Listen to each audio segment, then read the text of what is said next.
PITX to Silang. Ang Silang ay nasa pagitan ng Dasmariñas at ng Tagaytay.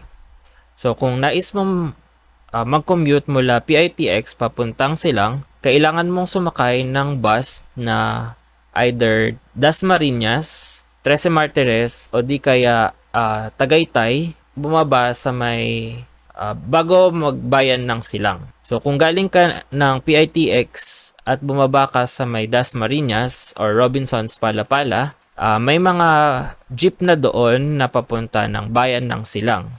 Ayan. So ito ang Robinsons Dasmariñas or Robinsons Palapala.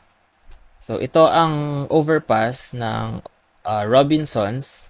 So dito ay mag-aabang ka lang ng mga jeep na may biyaheng Silang.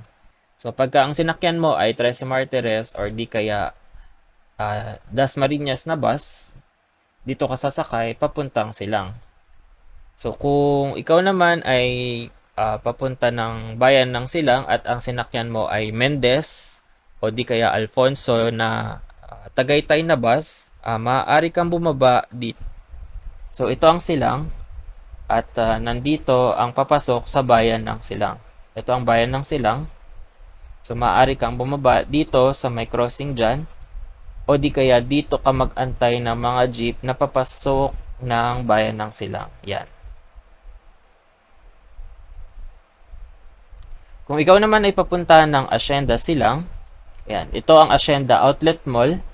So, kailangan mo lang sumakay ng bus na papuntang Tagaytay at dadaan na siya sa may Hacienda Outlet Mall.